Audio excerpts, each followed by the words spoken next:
Doctor Sumaiya, اس کی تشخیص جو ہے ڈائبیٹک نیوروپیتھی کی تشخیص کے لیے کیا کوئی ٹیسٹ وغیرہ بھی ہوتے ہیں جس سے آپ لوگ ٹیسٹ کر لیتے ہیں، پتہ چلتا ہے؟ کیونکہ پیشنٹ کو تو نہیں پتہ چل رہا نا اس کی نرو کوئی ایسی ڈیمیج ہو گئی ہے یا کچھ ایسا ہوا ہے، وہ کس جیسے ہم کہیں گے کس قسم کی سمٹمز کے ساتھ، یا کوئی ایسا ٹیسٹ اگر ہے تو وہ ضرور بتائیں پلیز۔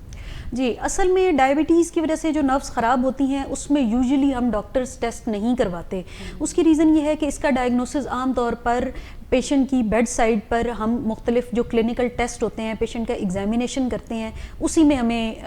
پتہ چل جاتا ہے کہ یہ ڈائبٹیز کی وجہ سے نروز خراب ہوئی ہیں۔ فار ایگزامپل ایک پیشنٹ اگر ڈائبیٹک ہے، اس کی شوگر HbA1c اگر اس کی کنٹرول نہیں ہے، پورلی کنٹرول ڈائبٹیز ہے،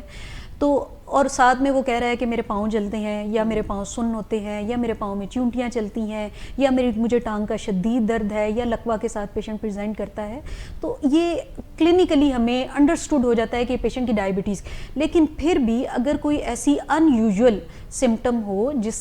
جس میں ہمیں یہ شک ہو کہ یہ ڈائبٹیز کی وجہ سے نہیں ہو سکتی، جس طرح کے مریض پریزنٹ کرے کہ اس کو کمر میں درد ہے، کوئی ریڑھ کی ہڈی کا کوئی مسئلہ ہو، تو اس میں ہم فردر ٹیسٹ میں چلے جاتے ہیں۔ ہاں، اگر کنفرم کرنا ضروری ہے تو پھر ہم نرو کنڈکشن سٹڈیز ہیں وہ کرتے ہیں، اس سے ہمیں پتہ چل جاتا ہے کہ کون سی نرو کتنی خراب ہے۔ لیکن عام طور پر اس کا ڈائگنوسس بیڈ سائڈ پہ کلینکل ایگزامینیشن پہ ہو جاتا ہے۔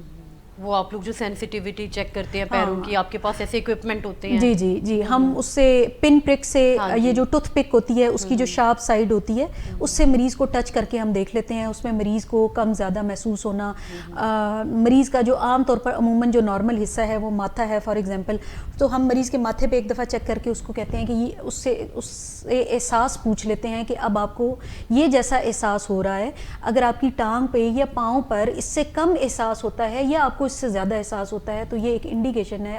سائن ہے کہ مریض کی نروز خراب ہو رہی ہیں، نیوروپیتھی، پیریفرل نیوروپیتھی کی طرف جا رہا ہے۔ پیریفرل نیوروپیتھی عام طور پر ٹانگوں کے نچلے حصے اور پاؤں کو افیکٹ کرتی ہے، اس وجہ سے ہم پھر اس کا فیس کا یا ماتھے کا کوئی حصہ لے لیتے ہیں جس کو ہم نارمل، یا ایون جو ہے وہ گردن کے ارد گرد کا حصہ جو ہے وہ اس کو بھی نارمل کنسیڈر کرتے ہیں، اس کے ساتھ اس کا کمپیریزن کر کے بیڈ سائڈ پہ ہم ایگزامینیشن کر لیتے ہیں۔